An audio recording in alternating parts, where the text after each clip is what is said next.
Buenas tardes, yo voy a exponer sobre la ética en la psicología y primero que nada voy a dar el significado de ética.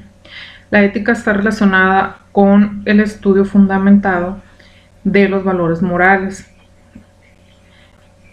que guían el comportamiento humano en la sociedad, mientras que la moral son las costumbres, normas, tabúes y convenios establecidos en cada sociedad. La ética viene del griego, que significa ethos, y esto significa forma de ser. La palabra moral viene del latín morales, que significa relativo a las costumbres. Bueno, la ética resulta muy importante en el campo de la psicología, ya que esto le sirve al psicólogo para que esté consciente de sus recursos y limitaciones. La ética gobierna el ejercicio profesional, así como las necesidades de una continua capacitación de la joven ciencia, que es la psicología. De aquí se desprende la necesidad de plantear una serie de cuestionamientos éticos, filosóficos, pues la actitud que asume el psicólogo frente a su responsabilidad social dependerá su eficiencia profesional y realización personal. Bueno, hace mención a Viro en 1979. Señala que cuando el psicólogo no tolera sus afectos, los maneja mediante identificaciones proyectivas en sus clientes, dando lugar a un manejo sádico de la profesión, por lo que se debe preguntar qué tan satisfechas están sus necesidades básicas, ya que en el ejercicio de su profesión corre peligro de usar al otro para cubrir, tapar y negar sus carencias internas. Debe preguntarse también con qué sentido de honestidad, conciencia y responsabilidad maneja el poder de la información que posee de sus clientes, en tanto que es una herramienta con la que se puede destruir o construir. Buscar la respuesta es una responsabilidad del profesional de la psicología. Varios autores han cuestionado el tema de los valores éticos del ejercicio profesional de los psicólogos. En este material solo se mencionarán algunos de ellos, dado a la amplitud del tema. Rodríguez, por ejemplo, en 1979 señala que todo quehacer está influido por la filosofía particular con respecto a la naturaleza del hombre y la postura que se adopta frente al mismo depende en gran medida del modo de ver y valorar las cosas, de la posición ideológica y el modelo conceptual con el que se identifique. Si se considera que en las ciencias del hombre el objeto de estudio es el hombre mismo, la preocupación se hace aún más relevante, ya que trabajar con personas, independientemente del método que se utilice, sin contar con una clara jerarquía de valores, solo conduce al caos y a la contradicción interna. En virtud que un método concreto puede ser aplicado con diversos contextos para distintos fines y con diferentes actitudes. Viro, 1979. La Farga, 1979, también señala que los psicólogos en cualquier sociedad, por la naturaleza misma de la profesión, son modelos del rol, son modeladores de conducta, no tanto por lo que dicen, pretenden hacer, sino por lo que realmente hacen y son, como hombre y como profesionales. Su comportamiento ejerce profunda influencia en todas sus actitudes, que puede ser benéfica o nociva, dependiendo del grado de congruencia que exista entre los valores explícitos en su práctica y la motivación que orienta su comportamiento como profesional y como persona. Su eficacia en el ejercicio profesional depende tanto de la calidad científica y ética como de la correspondencia entre valores y motivaciones que rigen su actividad. Se entiende aquí como valor la definición que da la Farga. Cualquier tipo de motivación o reforzador consciente que en alguna forma mueve o actúa a las personas para satisfacer necesidades de tipo individual o social. Los motivadores internos o los reforzadores externos que no son conscientes, aunque de hecho mueven la conducta, no son valores en cuanto que son conscientemente percibidos como motores del comportamiento. También menciona a Bonner, 1970,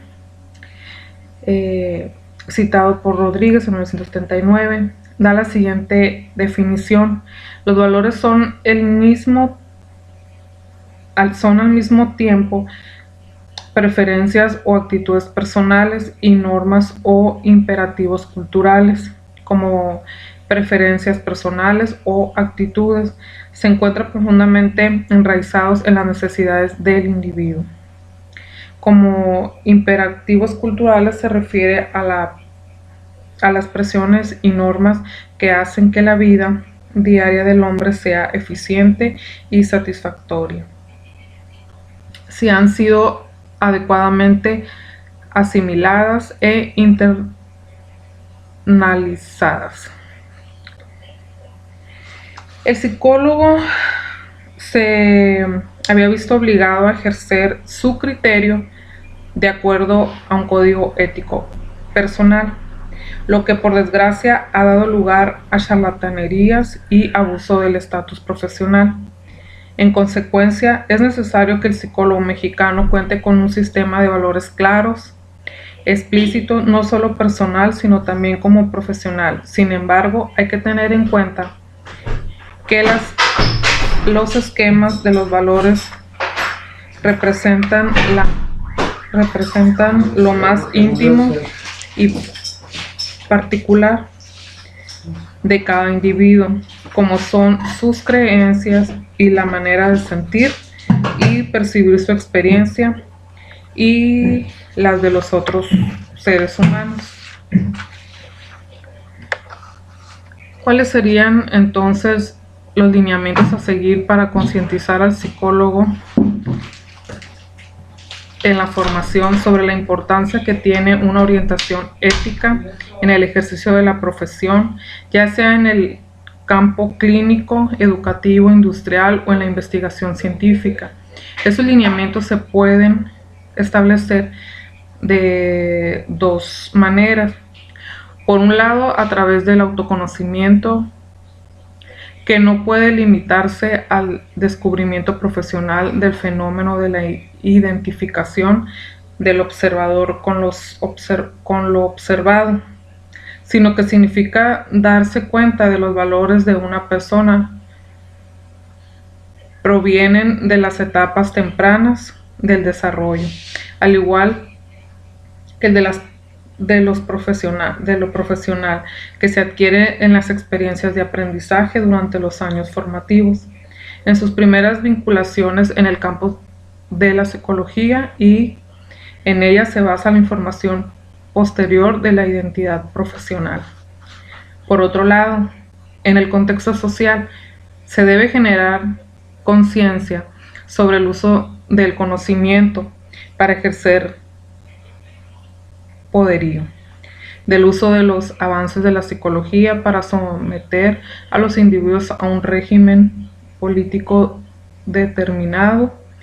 Es indudable que el psicólogo tiene un deber, un compromiso y una responsabilidad con la sociedad, mas no debe utilizar su tecnología para fines de dominio, sometiendo o narcisismo profesional. El psicólogo puede dejarse dominar por juicios morales y sociales que lo conviertan de un profesional que estudia las motivaciones de la conducta en uno que pretenda producir conductas a su imagen y semejanza. En la medida en que el psicólogo logre un mayor autoconocimiento, podrá observar mejor la realidad externa. El psicólogo también debe estar al servicio y no al uso de la comunidad humana. Esta demanda del psicólogo una actitud de honestidad y respeto consigo mismo y con los demás. Menciona Herrera y Lishank de 1979, toman el modelo existente sobre normas éticas de los psicólogos publicadas por la Asociación Americana de Psicología en 1967, con el fin de discutir algunos casos concretos de supuestas violaciones a dicho modelo, que comprende 19 áreas, de las que voy a presentar enseguida. Una de ellas es la responsabilidad. Esta incurre en ella el psicólogo que trata de modificar el comportamiento de un cliente de una manera distinta de lo que piensa o desea. La competencia: no seguir estudiando, no actualizarse, particularmente respecto a las tendencias psicológicas a las cuales no se le tienen simpatía, normas legales y morales. El psicólogo que prescribe o expresa opinión en contra o abiertamente en pro de alguna forma sostenida por un credo religioso, de una ley civil o penal,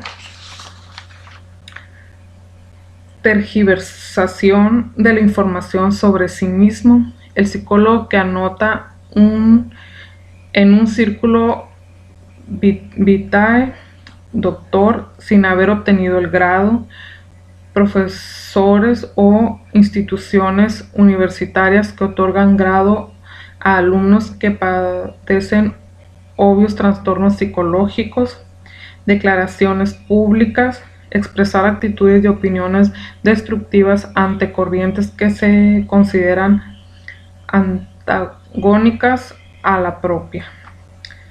Confidencialidad. Los psicólogos y catedráticos que presentan casos en el salón de clases sin cuidar la identidad ni el respeto por el cliente. En reuniones sociales, el psicólogo que habla sobre sus clientes, intereses de clientes. Un psicólogo del trabajo sabe por el propio candidato algo que puede impedirle el ingreso a una organización y lo informa porque tiene instrucciones del patrón de comunicarle toda clase de información. Relaciones con clientes. Un psicólogo mantiene una relación muy íntima con sus clientes en tratamiento fuera del consultorio. Esto usted lo mencionó en la clase, donde ponía como ejemplo de un psicólogo que empezó a trabajar con unos muchachos que tenían problemas de vivir en la calle y que lo agredieron. Entonces, pues aquí hace mención que eso no se debe hacer, no se debió hacer eso. Servicios impersonales. Un psicólogo contesta cartas en periódicos de gente que le consultan sus problemas. Eso también usted lo mencionaba en clase, maestro, donde dice que no tenemos que ser metiches ni como estar divulgando o metiéndonos en todo, ¿no? Publicidad sobre servicios. Un psicólogo se anuncia en el periódico listado todo lo que cura. Relaciones interpersonales. Un psicólogo acepta a toda una persona que actualmente está en tratamiento con otro colega sin comunicarse con él. Un psicólogo habla al paciente sobre la calidad del trabajo de otros colegas en términos derogatorios y de calumnia.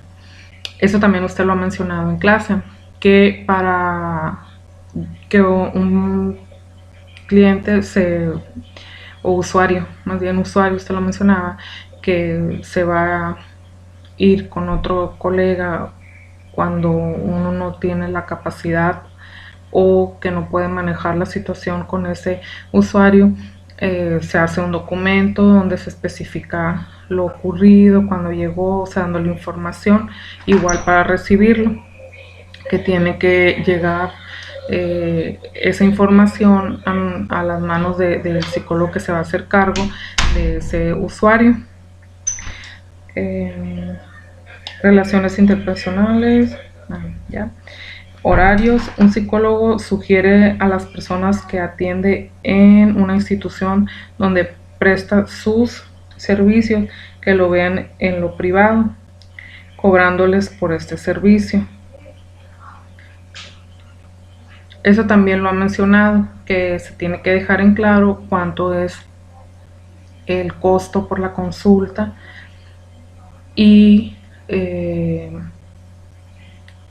creo yo que cuando se maneja en una institución donde están pagando y es derechohabiente, pues se tiene que respetar eso, a menos que tenga un problema pues más que considere que se tiene que ver más seguido de lo que se puede ver. Creo que ahí sí pudiera, pero dejarle en claro, ¿no?, que por la necesidad que existe de verlo más seguido es por lo que se vería en el consultorio particular. Así lo entiendo.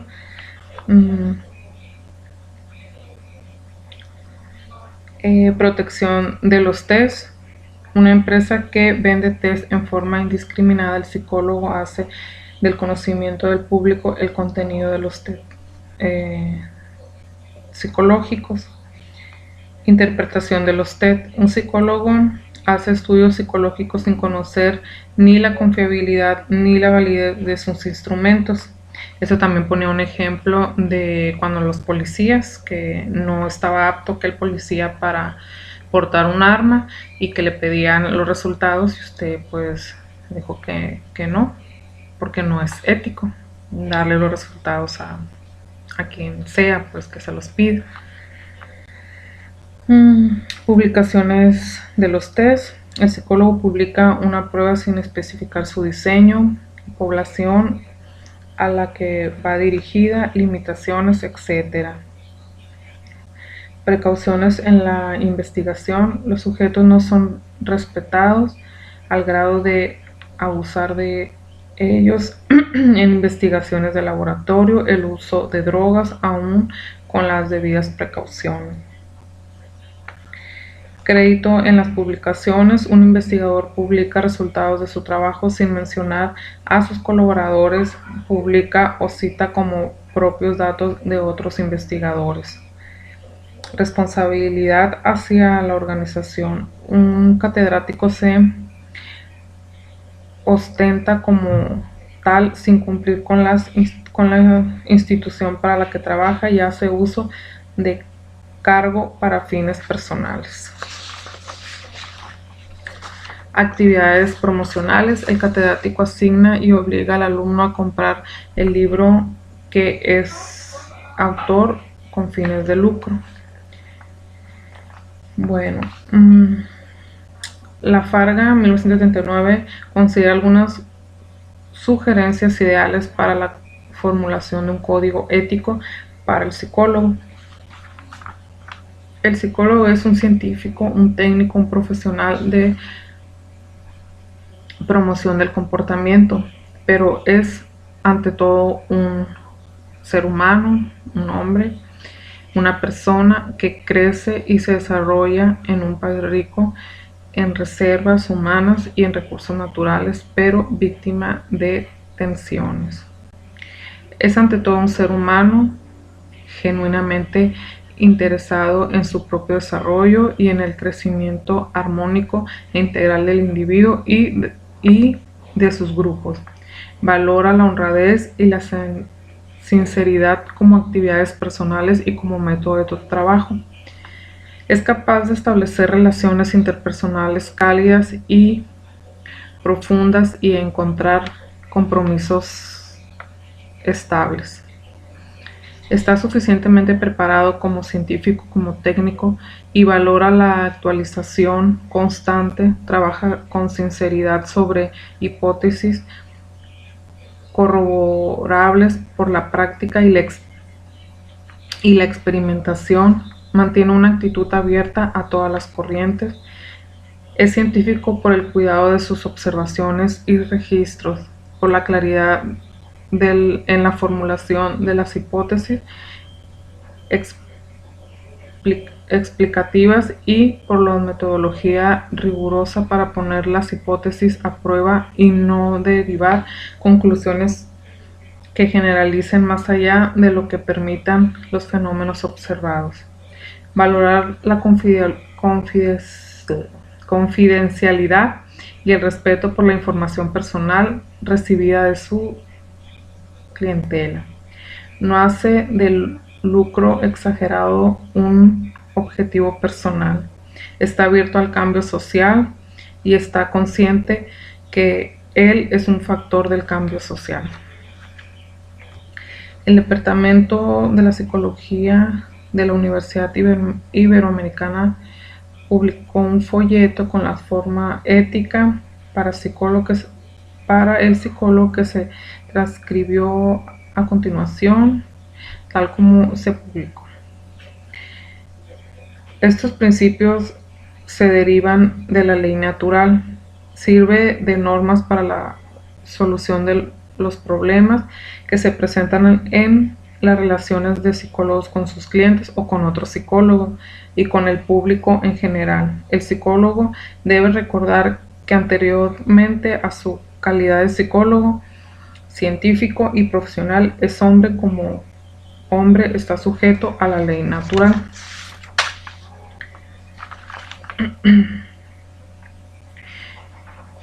El Código de Ética Profesional es el instrumento diseñado para facilitar el cumplimiento y la puesta en práctica del mandato de estudio del Colegio de Psicólogos y Psicólogas, en el que se enfatiza la ética como valor central de la profesión y su ejercicio. Su objetivo general es regular el quehacer profesional con acento en la propuesta de criterios de acción y conducta. El alto nivel de desarrollo, consolidación y prestigio alcanzado por nuestra profesión con el aporte de muchas generaciones de psicólogos y psicólogas en más de 50 años, así como el desarrollo de diversas especialidades en respuesta a las demandas de la sociedad. Nos abre puertas y posibilidades y genera por lo mismo mayores exigencias y responsabilidades. Por ello, la imperiosa necesidad de formular un nuevo código que responda de manera más precisa a dichos requerimientos y a la implicación que estos tienen en el ejercicio profesional. Por ser la psicología una disciplina cuya práctica nos pone directamente en relación con las personas, es condición ineludible que todo acto profesional debe realizarse de forma tal que no lesione la dignidad, la libertad, ni la vida de los demás, ni la propia. En tanto, derechos inalienables e inviolables del ser humano.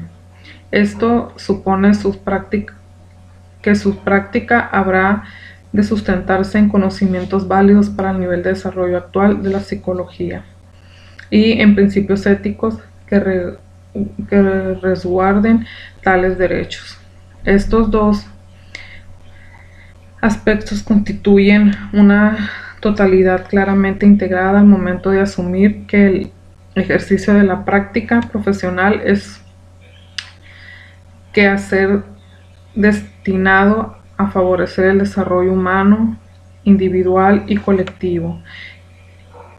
En ninguna circunstancia se puede descuidar u omitir actuar en tal sentido, aunque es de propia responsabilidad el psicólogo o la psicóloga la actualización de conocimientos y el acrecentar su capacidad para evaluar moralmente sus acciones y las condiciones en que se desempeñan. Constituye un valioso aporte para sí mismo y la comunidad profesional el vincularse y asociarse con sus pares a fin de optimizar su desempeño en dichos aspectos. También lo es procurar trascender con tales intereses en todos los ámbitos en que se desempeñen. Un código de ética profesional es un conjunto de normas de conducta profesional respaldadas por principios que constituye un marco teórico ético. Necesariamente tiene un carácter no exhaustivo, no pueden abarcar todas las conductas y sus matices y dejan un margen razonable de interpretación.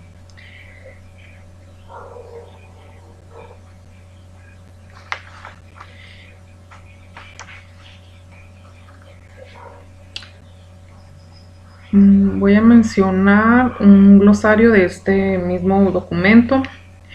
Menciona la contraprestación. El psicólogo o la psicóloga presta un servicio profesional a su cliente a cambio de lo cual es retribuido por los honorarios que éste paga al profesional.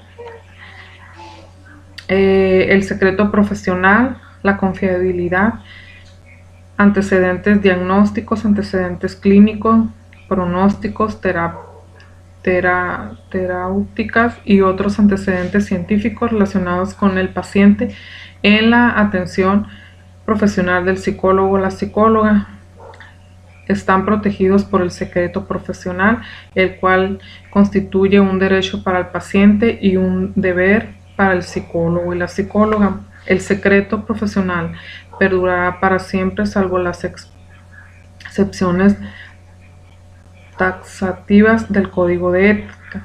Eso también lo mencionó usted en clase, donde dice que hasta dónde puede ser un secreto. Ponía ejemplos, por ejemplo, de adolescentes, que aunque sea adolescente, sea menor, no debemos decirle tal cual a la mamá, en caso, por ejemplo, que esté usando drogas, sino se trabaja, y ahí es donde entra pues nuestro conocimiento de cómo manejar la situación para tratar de evitar que el adolescente siga haciendo este consumo de drogas sin decirle directamente a los padres ni amenazar al menor que le vamos a decir a los papás. La confiabilidad se refiere al cuidado y resguardo en el registro de los antecedentes de un paciente o cliente, informes psicológicos, fichas clínicas, certificados u otros que puedan ser conocidos por terceros por razones administrativas o profesionales. Eso también usted lo ha mencionado, que se pueden ver casos, pero no se da a conocer los nombres o de qué institución o de algo, a menos que ya sea algo público. Entonces pues ya lo puede decir el nombre y todo. Derivación profesional, ese es el acto de recibir un paciente o cliente a otro profesional o psicólogo o psicóloga, atendida su especialidad o especial formación y destreza en un campo específico necesario en la atención y o tratamiento del paciente o cliente. Este acto también puede denominarse referencia. Pues como ya lo mencionaba antes, que eso se puede hacer siempre y cuando sea que otro profesional pida nuestra ayuda o que nosotros necesitemos canalizar a ese usuario, como lo ha mencionado, que hay casos donde, por ejemplo, con el psiquiatra, que ya ocupan, no sé, otro tratamiento, medicamento, entonces se hace la petición a un psiquiatra de atender o llevar el caso de un paciente. Interconsulta es el acto por el cual se requiere la opinión de otros especialistas en el diagnóstico o tratamiento de un paciente. Pues es como lo que mencionaba, que a veces si detectamos que no nos compete a nosotros, en caso de, por ejemplo, ya de un problema como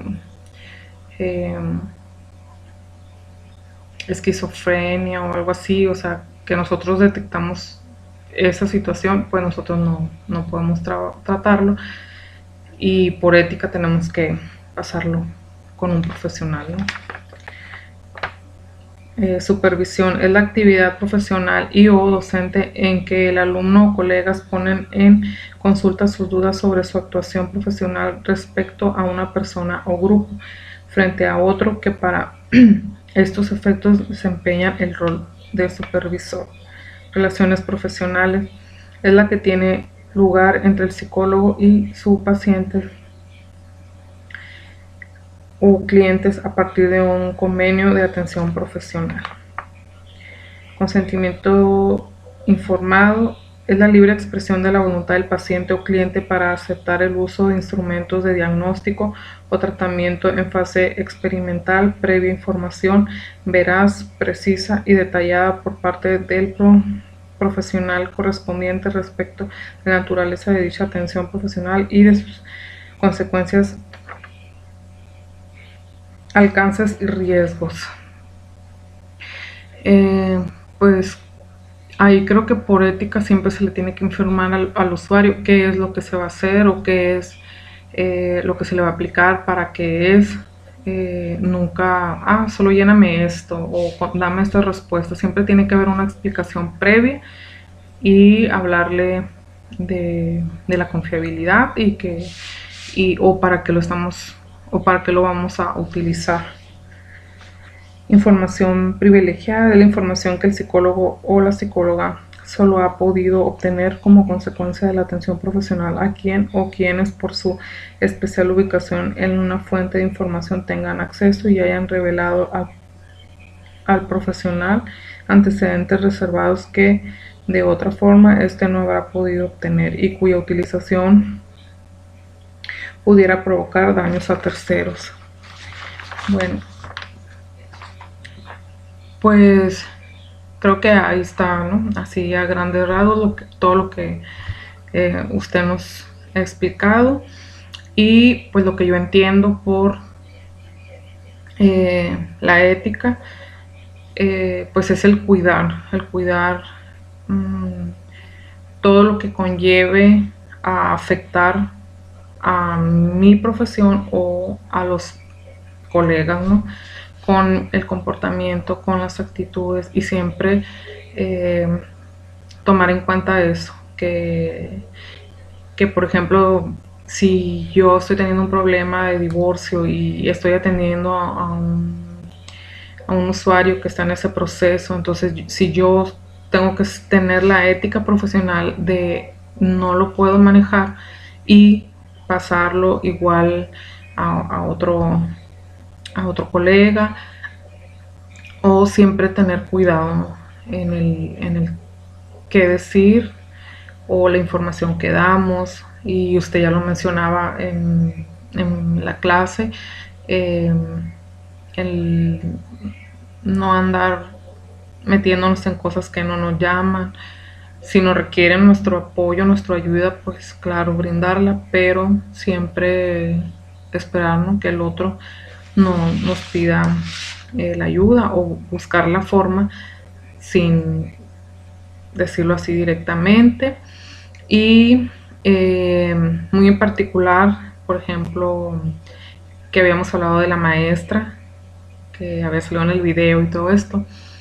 Al principio no entendía la ética, ¿no? Profesional, pero creo que sí es importante cómo nos conducimos, no porque no lo hagamos o no porque no nos guste, no sé, tomar o ir a la fiesta, eso, pero no necesariamente grabarlo, y porque se puede hacer sin que tenga que ser tan en público, como el caso de ella, que pudo haber manejado eso privado, más sin embargo se expuso a un evento masivo y donde había cámaras, y ahí ya lo digerí y sí, sí lo entiendo, que no solo debemos cuidar en el salón o en el ejercicio de la profesión, sino también en lo personal. Pues muchas gracias y por mi parte sería todo.